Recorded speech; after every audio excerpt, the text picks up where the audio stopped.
like wearing glasses. Oh, okay. I can see well enough. Welcome Okay. you all this afternoon to the presentation by a friend of ours, Dr. Russell Van Gelder. Dr. Van Gelder is the head of the ophthalmology department at the University of Washington Medical School and heads up particularly the Eye Institute, which is a subdivision of an organization that specializes in exotic eye problems and cures. And he's been kind enough to come over and give us his time, his thoughts this afternoon. Well, thank you, Teresa. Stand here. Okay, that's a symbol. So I'm going to turn this over to you before I get more trouble.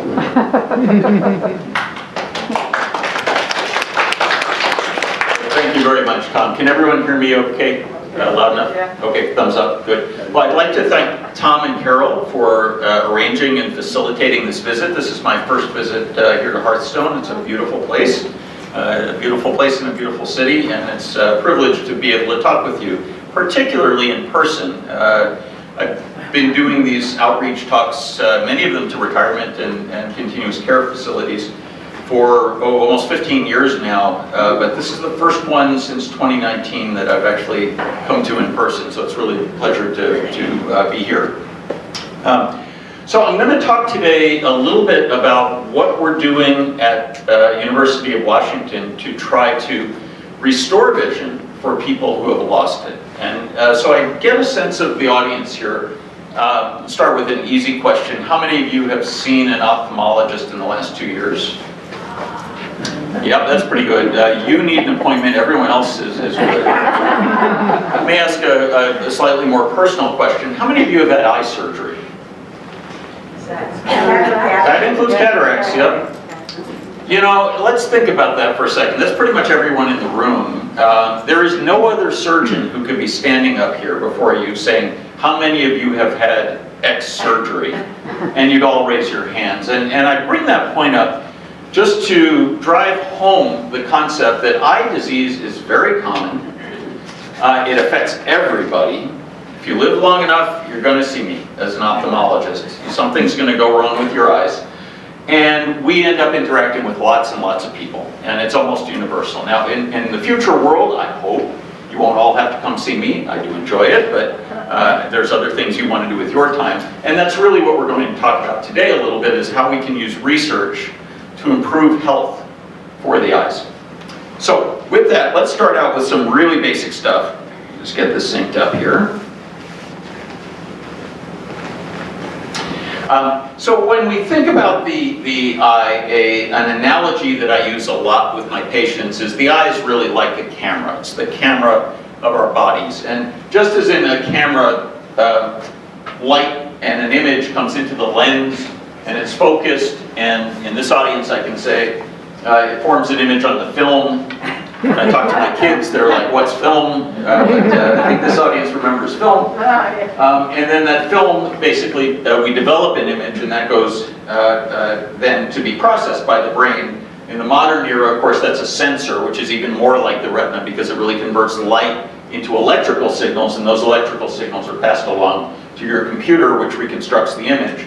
And that's basically what we have in the eye. The difference is that rather than a lens, a glass lens in the eye, of course we have the cornea and the crystalline lens of the eye, which are made of proteins. And instead of a sensor, we have the retina, which serves that function. And instead of a cord coming out of the camera and going to the computer, we have an optic nerve that communicates with the brain. So to illustrate a little bit of how far we've come in a not very long time, I'll start with a little anecdote. About 15 years ago, I was in Paris for a meeting, and I had a free afternoon, and I went to the Musée d'Orsay, and I'm sure many of you have been to that wonderful museum in Paris. And they had a temporary exhibit on the earliest daguerreotypes. And many of you may know photography was basically invented in France in the 1830s. And Daguerre came up with the process of creating images on silver gelatin pieces of paper, basically. And there was this beautiful picture of these sisters from about 1850 in the exhibit. And at first it's just a beautiful composition and tone and everything else that makes great photography. But if we look carefully, we see that in this sister, Her right eye has a dense white cataract. And this, I think, is probably the earliest picture of a cataract ever taken. Cataracts have been around forever, literally. As long as there have been people, there have been cataracts. If we think about what cataract surgery meant for this young woman in 1850 and why you don't see this today, you would never see a picture of a well-dressed young woman from England or France with a dense cataract at age 20. At that time, this is before we had things like anesthesia, before we had antiseptics, before we had microsurgery, microscopes to operate with. A cataract surgery at this time basically was the same as it would have been in the year 1000, which was to more or less heat up a needle, and then with the patient adequately sedated with whiskey, and two friends to hold them down, to go in and try to push the lens out of the way with the needle, and hopefully clear that visual axis. And you could imagine that this young woman said, you know, my left eye's pretty good, let's call it a day. I'd rather not go through that. So, you know, what is a cataract? A cataract is basically when the crystalline lens of the eye becomes cloudy. And that can be because of injury, it can be because of drugs like corticosteroids, but mostly it's because of birthday candles. And so the lens continues to grow in the body. It's one of the few tissues that grows through our whole life. And after a certain point, usually age 60 or 70, it gets to a thickness where the center part of it, the proteins begin to precipitate out, and then they cloud up, and you're looking through a piece of wax paper. And I suspect most of you who raised your hand as having had eye surgery, your eye surgery was a cataract, because it's very, very common. A nice little story about cataracts. Claude Monet, also quite well represented at the Musée d'Orsay, of course one of the great Impressionist painters, developed cataracts in his older age when he was in his 70s. And if you look at his paintings from his midlife in 1899, and you go forward 22 years when he was, I think, 72, you see that the detail is gone and the colors are gone. And you could say, oh, that's his artistic evolution. But I'll show you in a second there was more to it than that. So again, even in Monet's time, cataract surgery was not great. This is a picture of couching, which was that technique I mentioned earlier from 1000 AD. This is a cataract chair. This is a picture in our academy. You can imagine why you had a chair like this if you were going to get that procedure. But it was very nice with nice velvet red ribbons. So even in those days, you could kind of get upscale service if you dressed correctly. And then here's a patient actually being held back while the surgeon is doing this type of a procedure in 1850. Here's Monet after his cataract surgery in 1923. And he had a rough go of it. You probably all remember this from your own parents' or grandparents' cataract surgeries. It was a pretty big ordeal. You were in the hospital, they made a huge incision, about 12 millimeters around the eye, took the lens out. Before 1955 or so, they just left it without a lens, and you'd have to wear Coke bottle glasses to correct the refraction. In the early 1960s, the intraocular lenses came into use. But even so, usually after cataract surgery, you were looking at a week in the hospital with sandbags around your head to keep you immobilized. And this is Monet recovering from his surgery. And it was a so-so result. He had some complications afterwards. But when he painted the same scene with his left eye, which had not had surgery, this is what he saw, which was basically a yellow haze. And after the surgery, his other eye, his right eye, when he painted, was entirely blue and purple. And in fact, because his lens was not replaced and because the lens absorbs ultraviolet, Monet actually developed the ability to see in the ultraviolet, colors that we can't really see. He could actually see because he didn't have a lens. But I think it really points out the remarkable transformation in what we see with this fairly straightforward surgery. So let's fast forward now 100 years and let's look at a cataract surgery in real time. And I will warn you, this is a little bit graphic, and those of you who don't like looking at surgery might not want to watch this whole thing. But that said, this is a type of surgery we do now called a femtosecond surgery. We don't do this technique very much, but I'm showing it to show you the sort of highest tech that there is. And this is basically all done under a video screen, and the patient is lying there. And what we're doing is drawing where we want the cuts to be made. And so you center where you want the cut in the lens made, and these are 2 cuts in the cornea to put the instruments in. This is a technique called OCT that's going to tell us where the lens is in the eye, so everything can be centered up. This whole technique is called femtosecond laser-assisted cataract surgery. And it's really not necessary for most cataract surgery. Most cases are not done this way. This is kind of the golden scalpel for doing surgery. But this is the incision that we want the laser to make. And then you saw some bubbles come up there. The laser just cut a hole in the middle of the lens, split the nucleus, that is the center of the lens, and you're going to see right there, that's the cut to enter into the eye, and that's the second cut to enter into the eye. The patient hasn't been touched by anything other than light waves. That's all done with lasers. And then the patient is moved to the other side of the room, and now the mechanical part of the surgery, which is to actually remove the lens, happens. Those incisions that the laser made are about 2 millimeters. They're roughly the size, I don't know if I have my pen with me. The tip of my pen is about 2 millimeters. So that's the size that we're working through here, even though it looks huge on the video screen. And you can see here the surgeon is basically partitioning this lens, breaking it up, and then is going to apply ultrasound energy right here. And that ultrasound, which we call phacoemulsification, liquefies the lens, and we pull out the little fragments here. They're just basically literally sucked out through that little tiny straw that's about 2 millimeters in diameter. And that leaves this nice open capsule. The cataract is now gone, and that you can see that's real time. That took about less than a minute to actually remove the lens. This is all done, by the way, under local anesthesia, so the patients had eye drops to numb the eye, maybe a little sedative, but no general anesthesia. This is all done under local. And now what the surgeon is doing is putting a foldable intraocular lens. This is calculated to replace the power of the missing lens, so you can correct the person if they've always had to wear glasses for distance. They can not have to wear glasses at distance after cataract surgery often. And that lens is then centered and cleaned up a little bit. This is basically a little aspiration. And now that lens is sitting in the middle of the eye where the original lens was, and that's it. That was the surgery. So, you know, I show this really to illustrate medical progress. 150 years ago, that young woman with the cataract wouldn't dare have a procedure for that.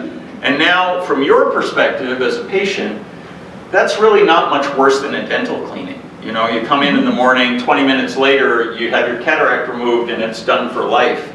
It's a pretty remarkable thing. Question?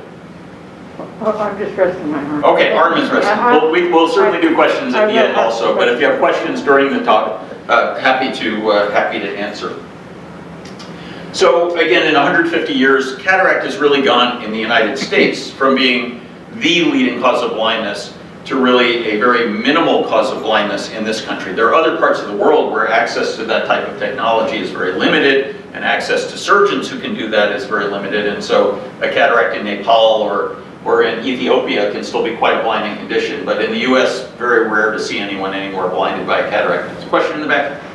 Anything that needs to sew the whole up or No. fix the Great lens? question. In the majority of cases, we use the natural bag or capsule of the lens to support it, so we don't have to put any sutures in the lens. And we can hydrate the wound at the end of the case, and so most patients don't need a suture at the end of the case.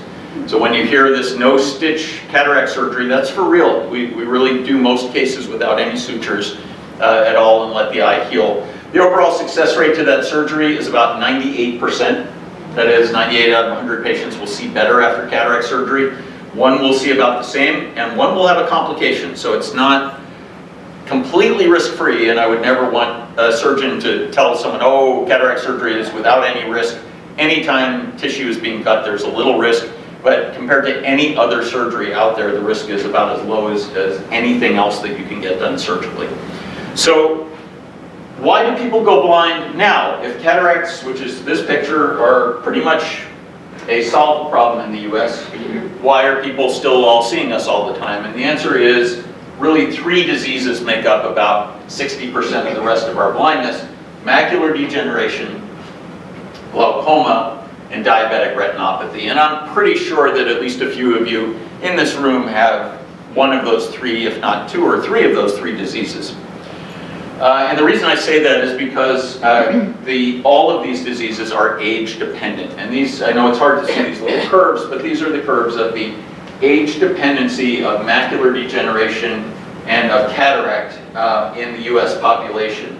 And you can see that these curves are very steep. So if we look at cataract at age 50, about 2% of the population has cataract. By age 75, it's about 65% of the population has cataract. And similarly, macular degeneration is a little older, but if we look at age 55, it's about 2%, and it's about 13% have actual macular degeneration by age 80. And in fact, if you look for signs of macular degeneration, about 1 in 3 at age 80 has signs of macular degeneration. So I'm guessing that the average age in this room is in that ballpark. And so just look to your left, look to your right. One of you probably has signs of macular degeneration. Do you? The problem in the US demographically, of course, is that this country is getting older. And if we look at the number of people who are age 65 and over, the projection is, here we are at 2020, where that number is about 35 million people.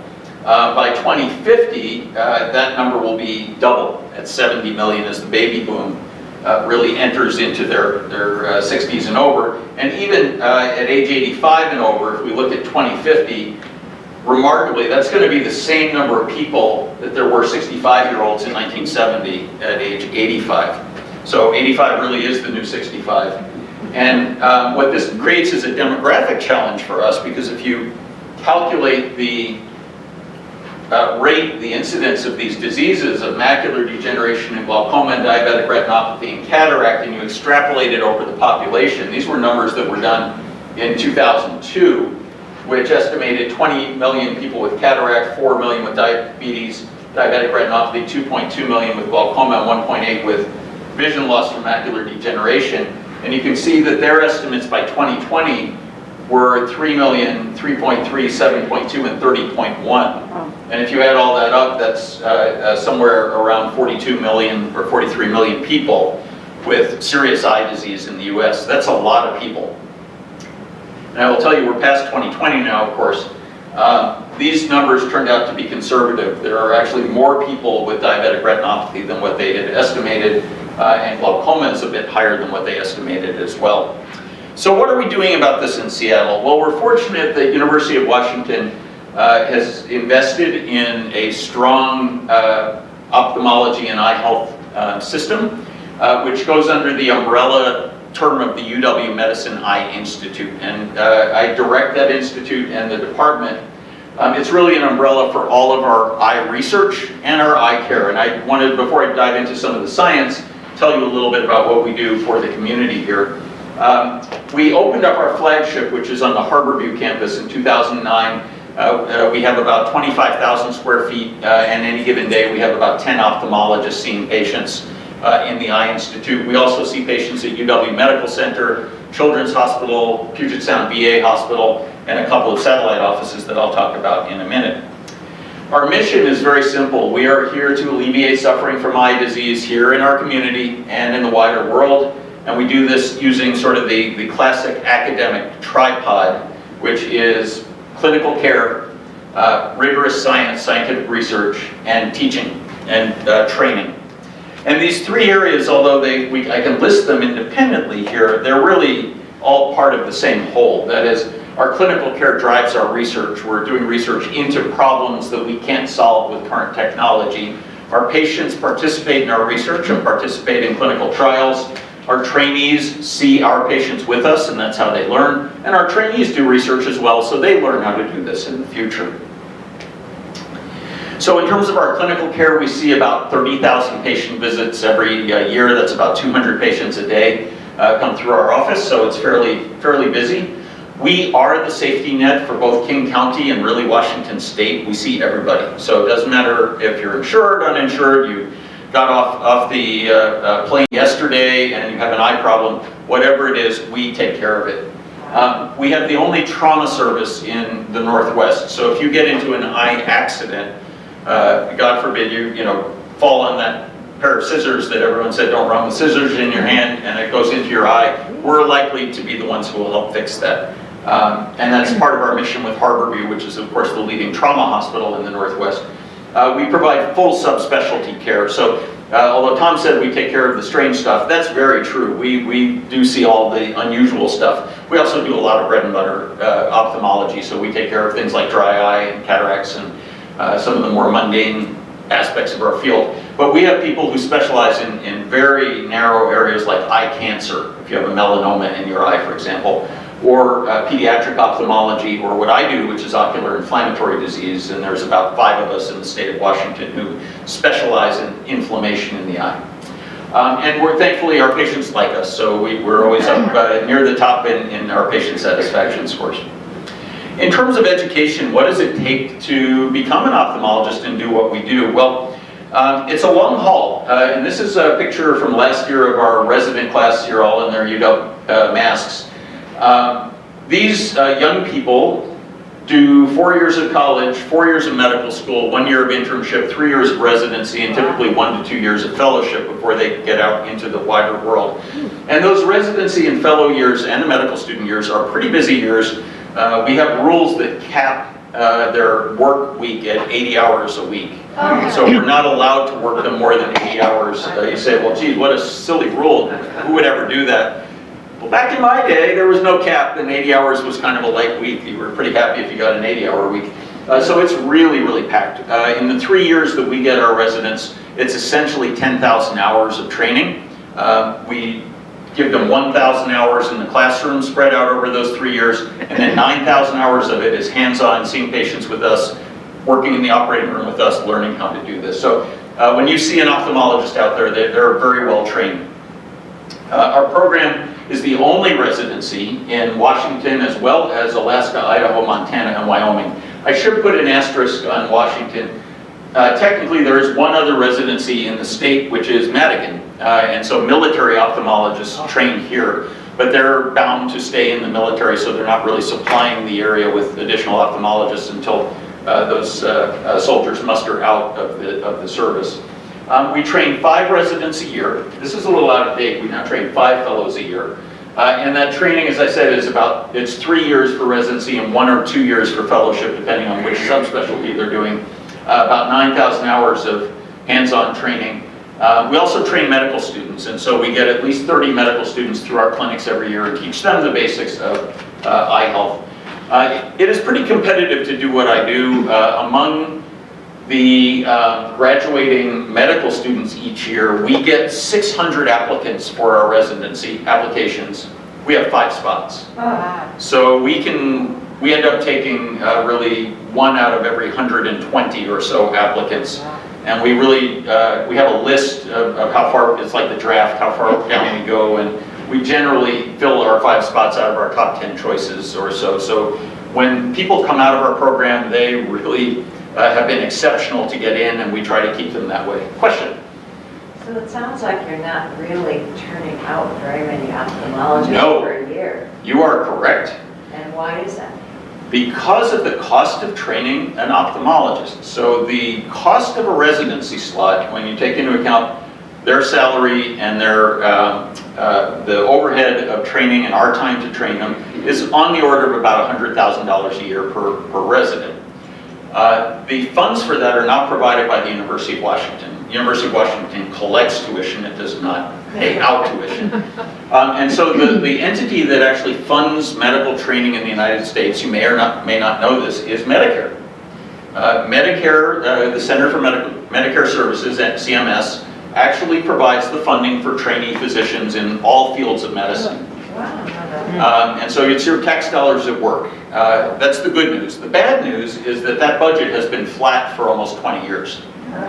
And so even though there's a lot more people who need our care right now, we cannot expand our residency because we don't have the money to take up another resident and pay $300,000 towards their training, and Medicare has capped that out, and that's talk to your congressperson. It's, as usual, a political issue. Yes? So the students don't pay their own tuition? The medical students pay their tuition, although in the state of Washington, we almost exclusively take Washington, or what we call WWAMI students from the other 4 states, Alaska, Idaho, Wyoming, and Montana. And the state heavily subsidizes that tuition. So if you're out of state, the actual tuition cost for medical school right now is about $70,000 or $80,000 a year.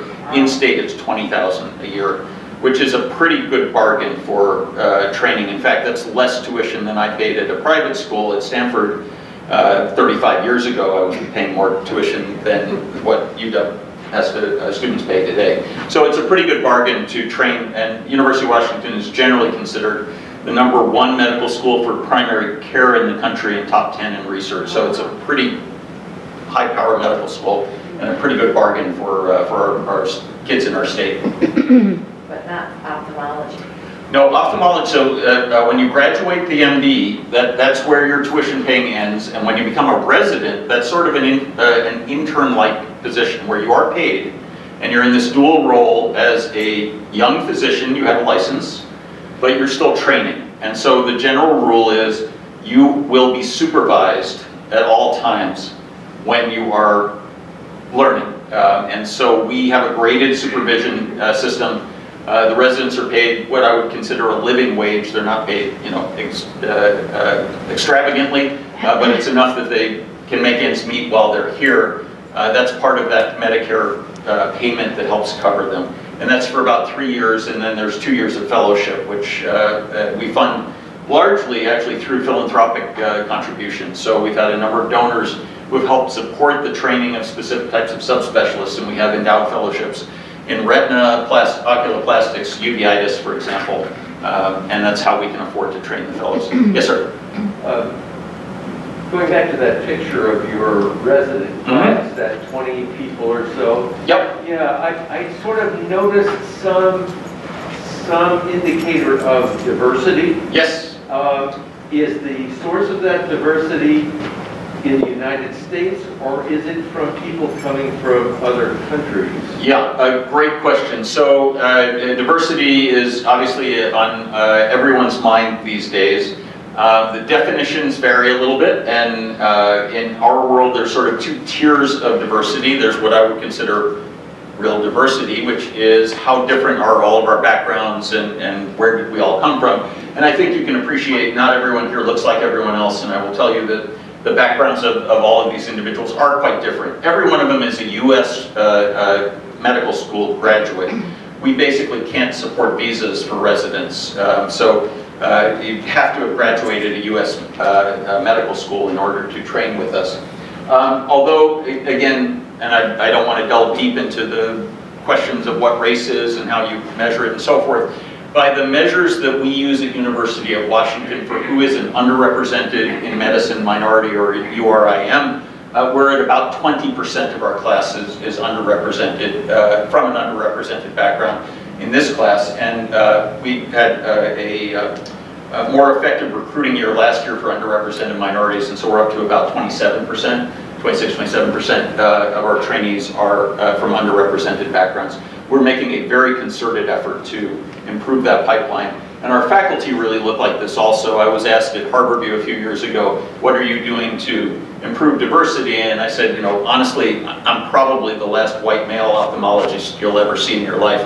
Because really, it's a wonderful thing. We have people from all walks of life coming into the field and really thriving. So, thank you for asking. And then finally, research, and that's really what I want to talk about mostly today. We have a very, very strong research endeavor. You may or may not know this, but University of Washington is the #1 recipient of federal research dollars in the United States as an institution, as of last week, actually. So, and the reason as of last week is you may have read in the news that we merged with the Hutch for cancer care. And so our Cancer Care Alliance is now the Hutch, Fred Hutchinson Cancer Center. That's University of Washington and Hutch collaboration, similar to what the SCCA was previously. And that allows us to pool all of our grant dollars together for reporting purposes. And that really put us over the top at well over $1 billion a year in direct research costs. Within vision research, we have 29 researchers who are funded by the National Eye Institute of the NIH.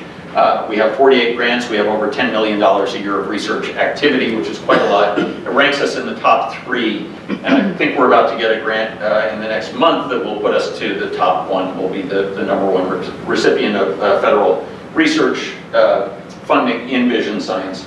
We have training grants and core grants, and we have wide buy-in across the school. So we have at least 9 departments in 3 different schools or colleges that have vision research. The center of our vision research is in South Lake Union, not far from here. If you drive by on Dexter and Mercer, if you drive by that corner, you'll see these 2 buildings, which are South Lake Union Building 3, and where we take up, research-wise, the first floor, the second floor, and a little bit of the 5th floor of that first 3.1 building. So we have about 30,000 square feet of research space there. In this building, which is the F building, that's the one that you drive by when you're on Dexter, in 2019, just before COVID, we opened up the Corrales-Johnson Retina Center. And this is a unique research clinical center made possible by a very generous gift from Angie Corrales-Johnson, who's the widow of an ophthalmologist, Roger Johnson, but as her legacy wanted to help people with retinal degenerative diseases especially. This center, which is a beautiful place, sees patients. In fact, we are now at about 15,000 patient visits since we opened, and that's with being shut down for big chunks of 2020 and actually earlier this year. We're at the 99th percentile for patient satisfaction. And I'm going to tell you about a little bit of the research that we're doing here. I've just picked some pictures of Ram Sabisan in our imaging corps, and Cecilia and Aaron Lee, who do some of our big data analysis. So let me share with you a couple of vignettes of research that are going on in the department. The first one is imaging in the retina. So, and this is work largely from Ricky Wang and Ram Sabisan, who are both professors in our department.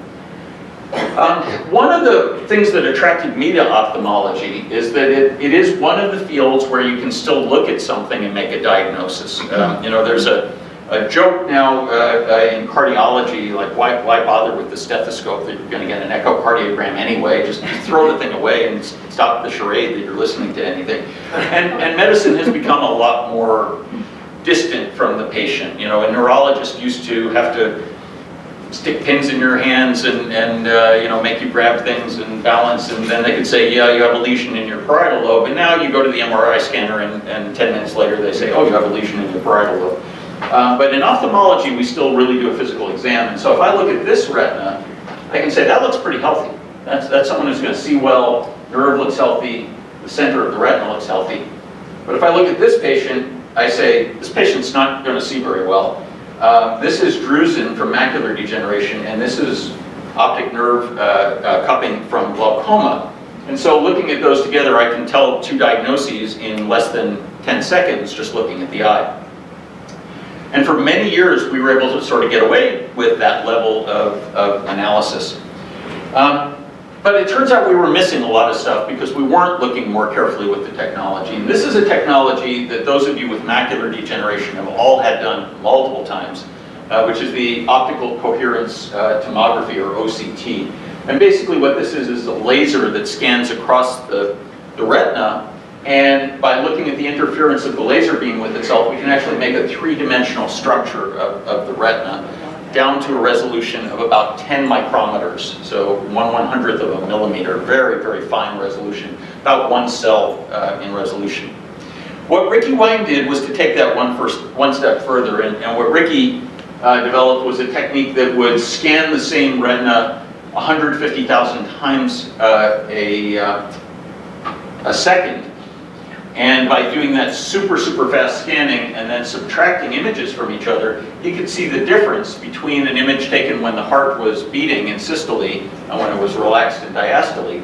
And it turns out that difference exactly outlines the blood vessels. So this image is Ricky's own retina, looking at this portion of the retina with his OCT angiography, as he calls it. And we can now see with this device every single capillary in the retina. I mean, when I was a resident, the only way you'd ever get a view like this was at autopsy under a microscope. And now in a living patient, I can say, well, your diabetes has taken away these little vessels here, and we need to be a little more aggressive, or you have ischemia out here that we need to be concerned about. When we compare his images to what we get with, in animal eyes, with latex casts of the vasculature. This is a latex cast where at sacrificing the animal, we injected latex into the heart, and it filled all the blood vessels, and we can see exactly what the blood vessels look like. This is what Ricky's images look like of the same animal in a live animal. So we really are confident that we can see every little bit of the blood vessels. Our goal with this work is really, we have two of the world's foremost experts in this area, and we're in the process of establishing this higher resolution ocular imaging center, where especially at this new retina center, we take patients with particular diseases, including some rare diseases, and put them through all of these imaging modalities that we have. And I've just shown you the one with OCTA, but we have other phenomenal technologies like adaptive optics that let us see down to the level of a single cell. And the goal is really to utilize these to better understand people's disease. And in particular, I'll come back to this at the end, this is maybe a great way to see very, very subtle progression in diseases like macular degeneration or hereditary retinal degeneration, so that we know if our interventions are working. All right, next vignette, stem cells. Lots and lots and lots of hype about stem cells out there. You can go get stem cell treatment for your arthritis now, or your skin, or whatever else. There's a lot of potential in stem cell work. There's also a lot of hype that's probably not appropriate. So I'll show you what we're doing, again, at the Eye Institute in terms of regeneration of the retina. And this is really work of Jen Chow and Tom Ray in our department.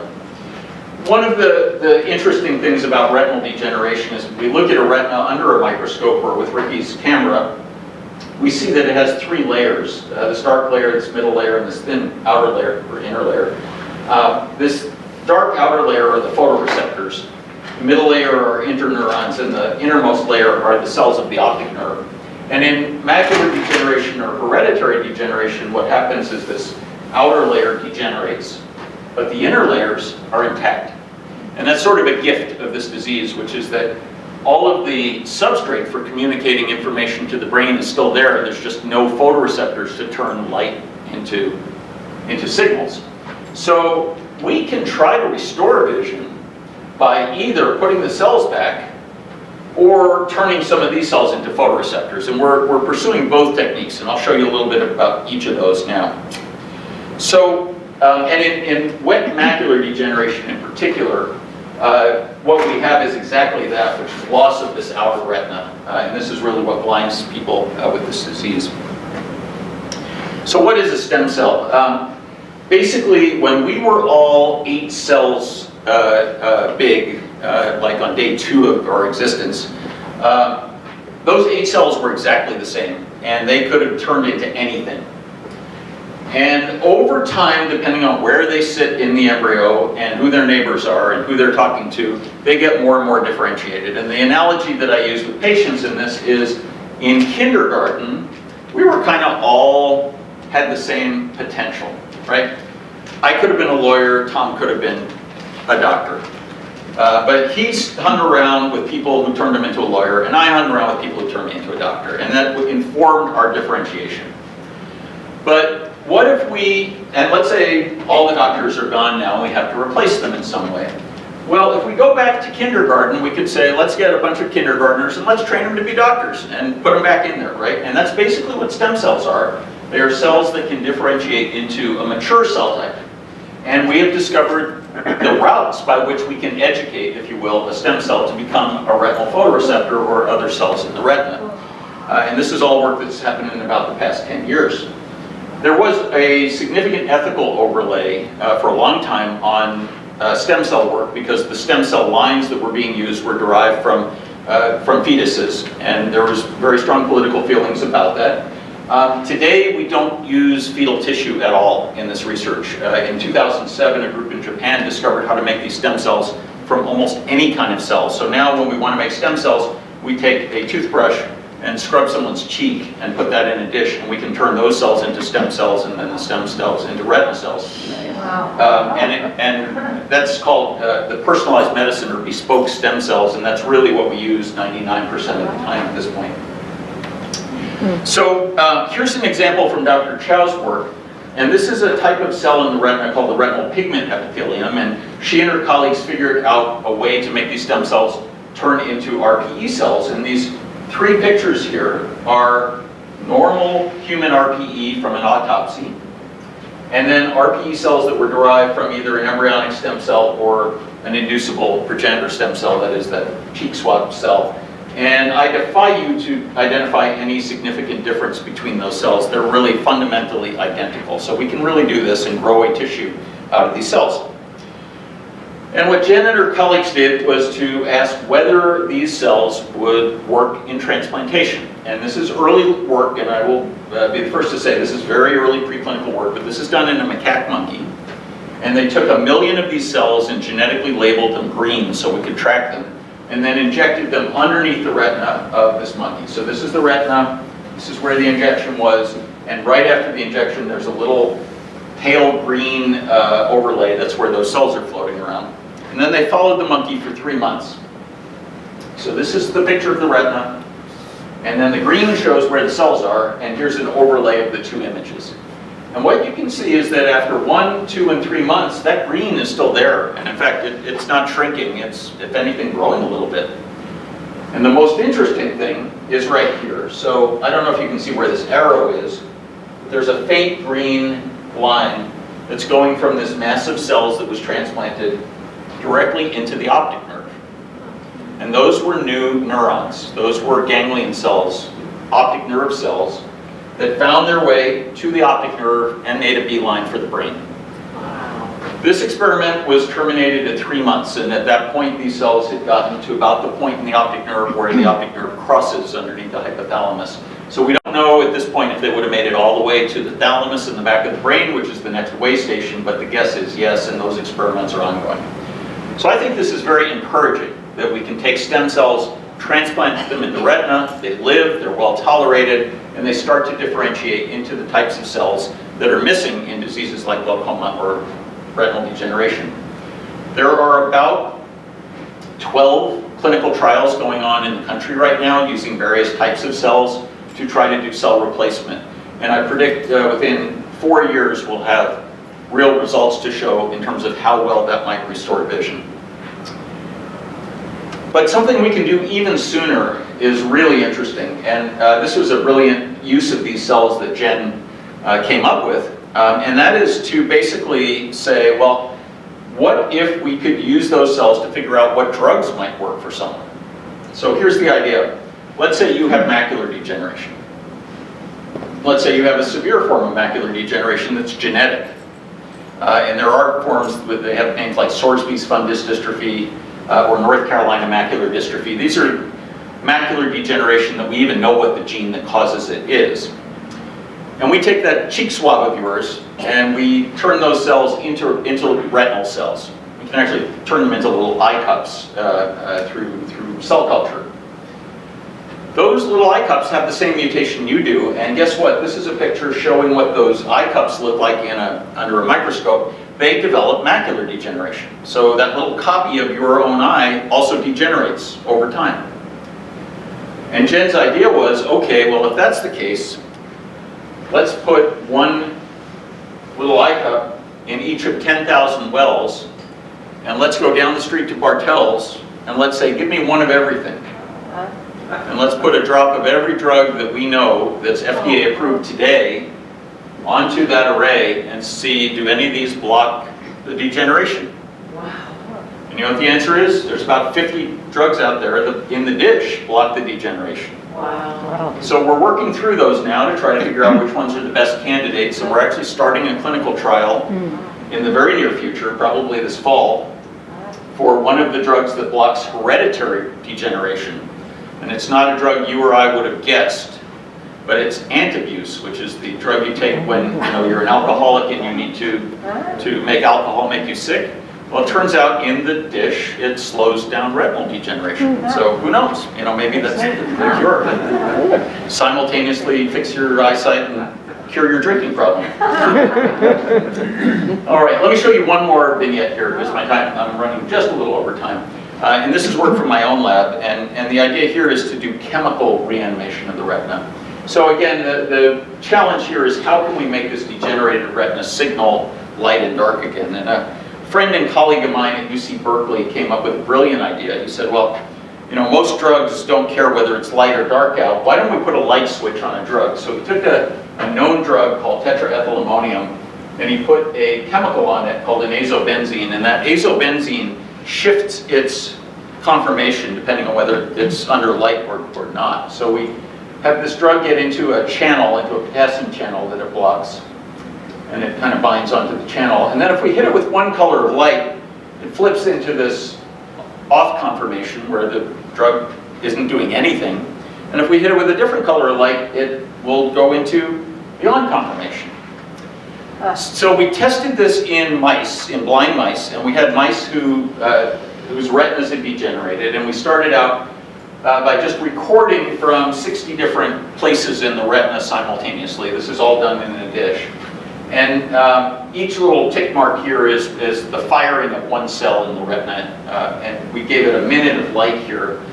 And what you can see is it didn't really matter when we gave it the minute of light. The pattern of the firing looks identical. You couldn't tell where the light was on, and neither could the mouse. It's blind. So then we took this compound.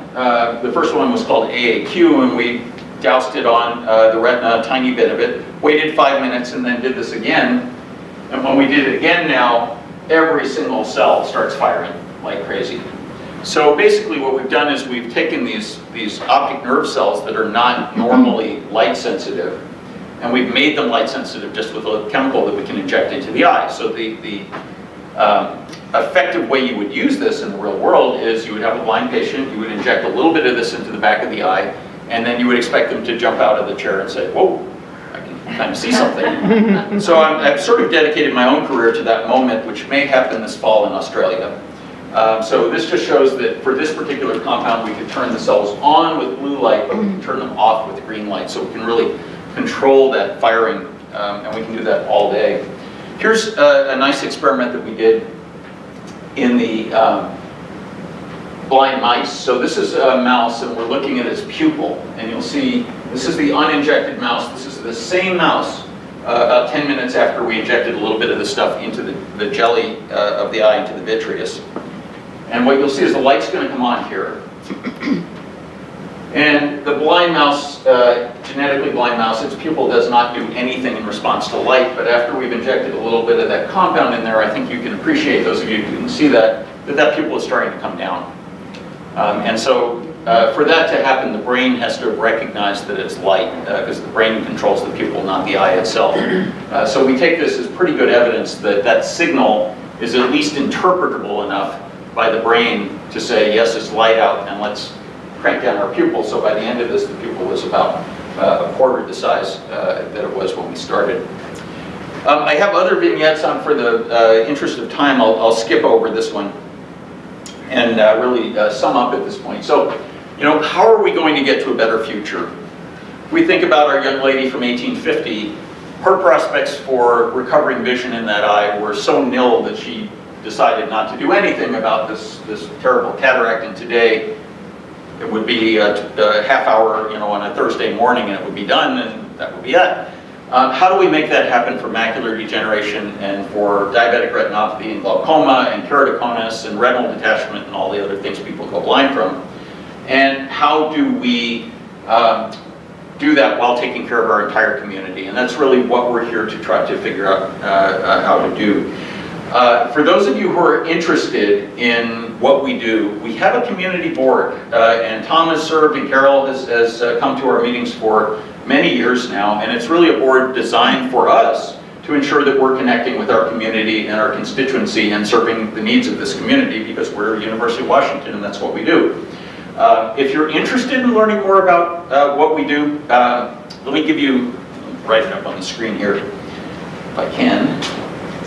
My email, which is russvg@uw.edu, Russ Van Gelder. That on the big print. And I will put you in touch with some of our staff who do things like help arrange tours of our facilities, of our labs. if we can help any of you clinically, let me know. I'm happy to get into our system if you want to see our doctors. And we are looking for ways to partner with the community to really reach that world where no one is suffering from eye disease going forward. So with that, I'll stop and happy to take some questions. Yes? So, if you're interested in being, doing research, having your eyes be part of the research, Mm-hmm. is that possible? Depends on what your disease is, but generally, yes, we have a variety of protocols going on, including some that need normal volunteers. And we can bring you in and study your eyes. It depends on what disease you have, though, primarily, and what you're interested in doing. Some of the clinical trials are very specific, and you have to have a very specific disease. Some of them are very involved, like involve surgery or other major interventions. Others are to do surveys of some of these imaging techniques. And there we're really looking for almost all comers. If anyone's interested in having their eyes looked at with some of these devices, we have protocols for that. Everything is done under institutional review board approval, meaning that an outside entity has looked at our studies and said, yeah, those are safe and ethical. And we do everything under an informed consent, so you know exactly what you're getting into when you do a trial with us. So what's the first step? Email me. Okay. Yes? I several years ago had shingles attack my eye, and I have scarring, and I've had excellent care at the Eye Institute. And I'm just quickly though, how prevalent is that? I've never heard of anyone else who's had this. Yeah, it's interesting. So, Would you repeat? yeah, I'll repeat the question. So the question was, the questioner had an outbreak of shingles on her forehead that attacked the eye also, and that it's because the nerve that supplies the cornea is also the nerve that supplies the whole upper part of the scalp. And when you get shingles in your eye, it can scar your cornea, and that can require quite a bit of treatment.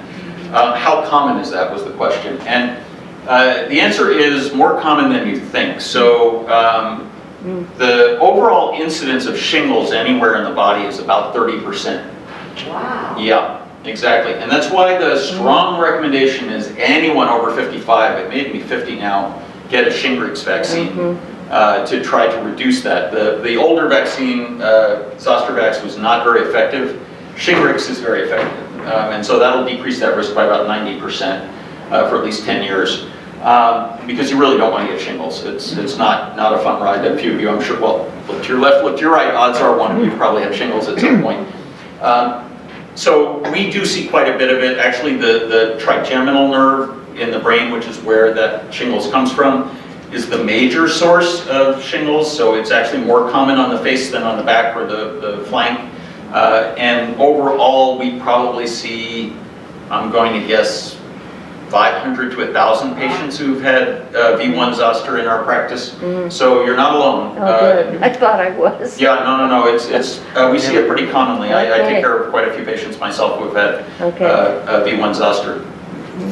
Are you saying it's stored in the trigeminal nerve? That's correct.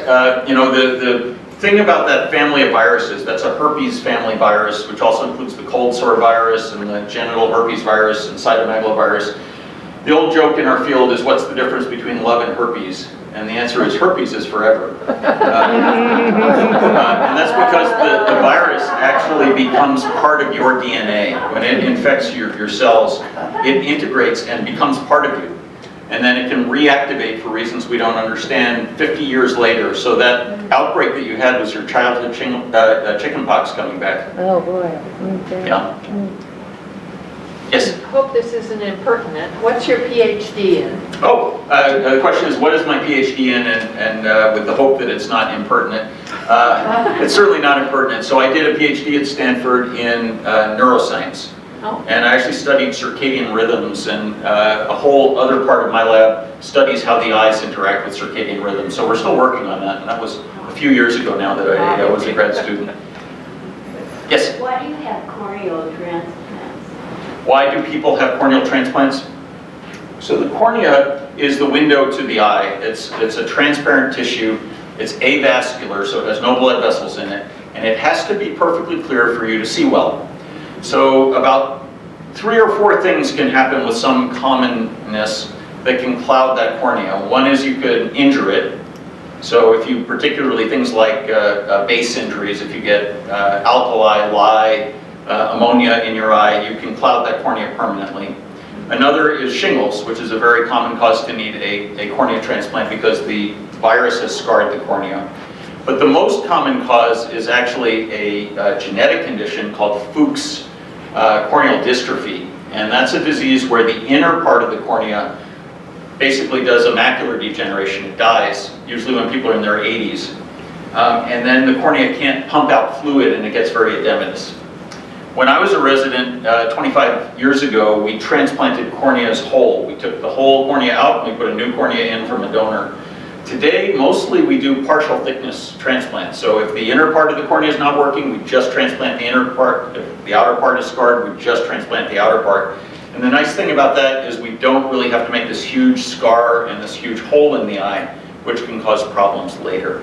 Last year, I think there were 40,000 cornea transplants done in the United States. Wow. So that's quite a few. It's not an uncommon surgery. That comes to something like 200 a day, every surgical day. So it's pretty commonly done in the US.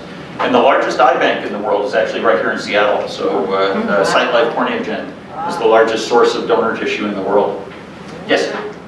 So from your lab that studies circadian rhythm, are you recommending the SAD lights? Good question. So the question is, do we recommend the SAD light? So this is me being an ophthalmologist playing psychiatrist. The answer is yes. There's clearly a pathway that goes from your retina to the deep parts of your brain and not to the vision centers. And stimulating that in the winter, particularly to extend the apparent day length, which means that you get in front of that light at 7 a.m. every morning sharp with your gait with the light for 45 minutes, will stimulate that center, and in clinical trials is as effective as taking Zoloft or Paxil for seasonal depression. And again, seasonal depression in Seattle is pretty endemic. 10% of the population gets clinically depressed, and about 30% again get dysthymic or feel bad in the winter. Look to your left, look to your right. One of you has seasonal depression. And yes, I do recommend those SAD lights, and they are safe for the eyes, so I don't worry that people are going to exacerbate their other eye conditions. Yes? Does dry eye damage the eye? Does dry eye damage the eye? Maybe. So there's different flavors of dry eye.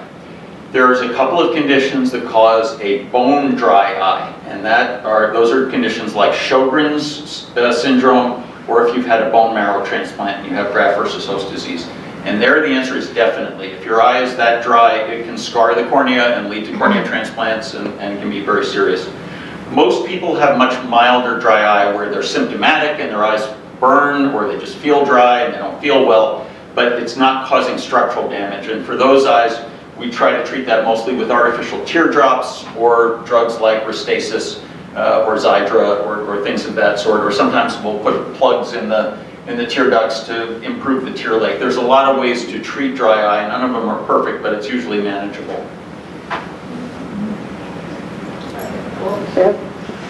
Yes? I've been told that the tissue in the eye gets thin, like your skin gets thin as you get older. Well, as you mature, we're all getting better. And I'm very mature. So yes, absolutely, there are changes that just come with development, which is aging, on the later stages of development. And we expect to see some things look a little bit different in a 90-year-old than we see in a 20-year-old. Is it like the skin? Not quite. And I'll tell you, if you put up 2 pictures for me of an 80-year-old's retina and a 40-year-old's retina, I would say about half the time I couldn't tell you the difference. A computer can. With machine learning, it can figure those things out. But it's not like showing a picture of an 80-year-old and 40-year-old and saying which person is 80. Usually that you can pick out. But the retina does age. It's more subtle, though, than what we see in the skin and face and so forth. Yes? Well, if we're concerned with eye health, preventive. Oh, thanks, Lance. If we're concerned with preventive type of things, we have a lot of readers in this group. We have a lot of television people in this group. Just like a comment. Yes. So the eye is like a camera. That's where we started. Do you feel that you can hurt your camera by taking a picture of the wrong person? Generally not, right? So if you're just doing normal photography, you don't think, oh my gosh, if I take a picture of these flowers, I'm going to break my lens or my film's going to fog. Would you point your camera straight at the sun for an hour? No, right? But under normal use, the eye is really like a camera, and frankly, it doesn't care what it's doing.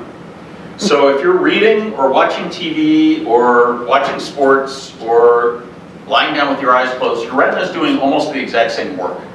And so you really can't overuse your eyes. That's a myth, that you need to rest your eyes because you've been reading too long or whatever. That's your grandmother's myth. It's not true. You don't want to do things like go out in very bright light without eye protection. So if you're going to be outside and it's not usual Seattle cloudy, you want some sunglasses to protect that retina. Because it's clear that excessive photons can cause some damage. But beyond that, really, you won't hurt your eyes by using them. So don't feel like, oh, I have to limit my reading hours or I'm going to go blind. Yes, all the way in back. What about particular vitamins, lutein, and other? Great question. The question is, what about vitamins, lutein in particular? So, about 20 years ago, a good friend and colleague of mine, Emily Chu at the National Eye Institute, went to her directors and said, I want to do a study just looking at what happens to patients with macular degeneration. What's their natural history? And the director of the NIH at that time came back and said, I can't justify you spending $10 million on a study just to see what happens. You need to intervene in some way. And so Emily thought about this for a while and said, you know what? Let's try some vitamins because that's not going to work and I'll get my study done. So they came up with the best evidence at the time for what vitamins might influence macular degeneration. And that was a mix of vitamins A, C, E, zinc, and copper. And they go under the name of the Age-Related Eye Disease Study Vitamins, or AREDS. And they randomized 5,000 subjects to either getting the vitamins or not getting the vitamins, and they followed them for 7 years. It was a huge study, paid for by our tax dollars. And the net result was the vitamins worked. None of us would have bet this at the beginning, but basically if you're a glass half full type person, taking the vitamins, if you started with moderate macular degeneration, decreased your risk of losing vision at 5 years from 35% to 28%. And so that's a relative risk improvement of about 20% for taking a vitamin pill. That's a pretty good outcome. Now, if you're a glass half empty person, you say, well, 28% of people lost their vision anyway, and 65% of them didn't lose their vision anyway, and so you really only influenced one person in 14. But I'll tell you, if it's me and I have moderate macular degeneration, sign me up. I'll take the vitamins and take my chances on the 1 in 14 who's going to get a good outcome. Probably it slows the disease process down by about 2 or 3 years. So that's worth something. The original study was vitamins A, C, E, zinc, and copper. Vitamin A turns out to be not great for anyone who's ever smoked because it actually increases lung cancer risk and you don't want to have to play that off against your vision. So they did a whole second study the same way, only this time they used lutein and zeaxanthine, which are 2 vitamin A derivatives, instead of vitamin A beta-carotene, and it worked just as well, and it doesn't carry the lung cancer risk. So now the vitamins we recommend are AREDS 2 vitamins, and that's lutein, C, E, zinc, and copper, and you take that, I think, twice a day, and it is effective, so I do recommend that. The study only looked at people who already had some macular degeneration.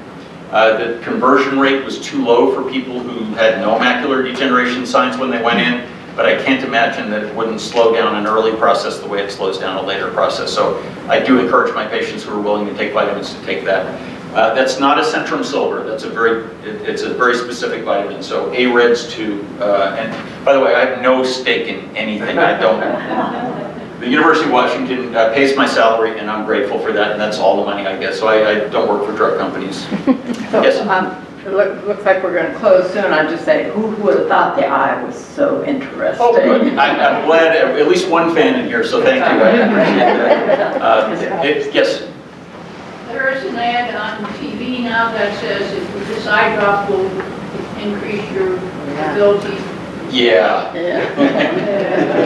Does that sound too good to be true? Yeah. It does a little. So that, yeah. I could talk another hour about that. So that drop is generic name is called Pylocarpine. And that drug has been around since at least 1920. When I was a resident, we had 2 drops for glaucoma that we could use, Pylocarpine and timolol, to get people's eye pressure down. And Pylocarpine had to be taken 4 times a day. And patients hated it because it made their pupils really small, made it hard to see in dark areas, and it caused this nasty brow ache across the top of the head, and you had to take it every 4 hours for it to work. So we abandoned it. I haven't written a prescription for Pylocarpine in 20 years. And then some enterprising young person said, hey, but that little pupil thing might actually help people regain a little bit of near vision. Which, if you're 40 years old and just at the start of needing your readers, that's probably true at the cost of getting headaches and a little pupil and difficulty with night vision and glare and a bunch of other things. So, and this drug, of course, has been around for 100 years. It should cost a nickel a dose. But because they repurposed it and went through the FDA, they can charge $100 a bottle for this stuff now. It's a recycling of an old drug. So if you can get the sense that I'm skeptical about this, I am. If you have kids or grandkids who are getting to the presbyopic age of 40, 45 and really don't want to go to reading glasses, it might help them for a couple years avoid that. But it has a little cost associated to it, both financially and that headache issue. And it will not work for anyone who's past age 50 or so. They're just too presbyopic. I'm glad I asked. Hopefully a quick question. How common is it for your vision to be worse after cataract surgery now? Uncommon, probably 2%. And that's complications, which again, it's a surgery, so it has risk. And if you look to your left, look to your right in this room, one of you had a bad outcome with cataract surgery, and there she is. And unfortunately, we're trying to get that down to 0, but unusual things still happen, whether they're infections or bleeding in the eye. How about astigmatism after that you didn't have before? Well, astigmatism after, yeah, that still happens. It's pretty rare these days if you don't have sutures in, and it's usually fixable. I'll send you an email. Send me an email. But there are ways to fix postoperative astigmatism with refractive surgery unless you started out with a cornea that was not ideal, like keratoconus or something. Then it's a little more challenging. Thank you. Yep. All right, are we good, lights? Yeah. So again, I want to thank all of you for your attention and thank Tom and Carol for being here.